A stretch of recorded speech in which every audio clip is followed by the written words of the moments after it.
متنازع شہریت ترمیمی قانون کے خلاف کھڑگپورے کے سر سید احمد خان میدان پر نوجوانان وارڈ نمبر 18 کی جانب سے ایک جلسہ عام کا انعقاد کیا جا رہا ہے۔ CAA، NRC اور NPR مودی حکومت کی جانب سے لائے جا رہے ان قوانین سے پورے ملک میں ہڑکم مچا ہوا ہے۔ خاص طور پر مسلمانوں کو اس قانون کے ذریعے نشانہ بنانے کی کوشش کی جا رہی ہے، جبکہ یہ ایک ایسا قانون ہے جس کے اثرات عام ہندوؤں پر بھی پڑنے والے ہیں۔ یہی وجہ ہے کہ اس قانون کو کالا قانون قرار دیتے ہوئے تمام لوگ اس کی مخالفت میں تحریک چلا رہے ہیں۔ اس تحریک سے لوگوں کو جوڑنے کے لیے کھڑگپورہ میں مورخہ 5 جنوری بروز اتوار شام 7:30 تا 10 بجے ایک جلسہ عام کا انعقاد کیا جا رہا ہے۔ جلسے میں شریک مندوبین کی رہنمائی کے لیے تمام مکاتب فکر کے علماء کے علاوہ دانشور اور مختلف مذاہب کے رہنماؤں کو مدعو کیا گیا ہے۔ جلسے کو کامیاب بنانے کے لیے کثیر تعداد میں لوگوں سے اس میں شریک ہونے کی اپیل کی گئی ہے۔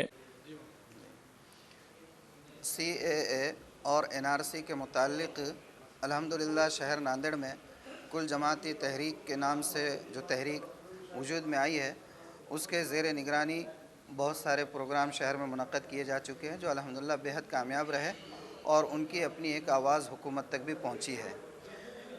کل جماعتی تحریک کے ذمہ داران کی طرف سے جو کام کیے جا رہے ہیں اس کی وجہ سے شہر میں ایک بیداری بھی پیدا ہوئی ہے۔ الحمدللہ کھڑگپورہ میں نوجوانان کھڑگپورہ میں نے اسی سلسلے میں ایک پروگرام کے منعقد کرنے کا اعلان کیا ہے اور وہ ہم سے رجوع بھی ہوئے تھے، جس کے بعد الحمدللہ کل جماعتی تحریک نے ان کے اس اعلان اور ان کے اس عزم کی تائید کی ہے۔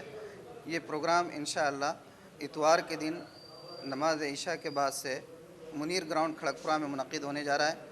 کل جماعتی تحریک کی جانب سے اس کی تائید کی جاتی ہے اور عوام سے بھی درخواست کی جاتی ہے کہ اس پروگرام میں زیادہ سے زیادہ شریک ہو تاکہ آپ کو CAA کے نقصانات اور اس سے متعلق بیداری پیدا ہو۔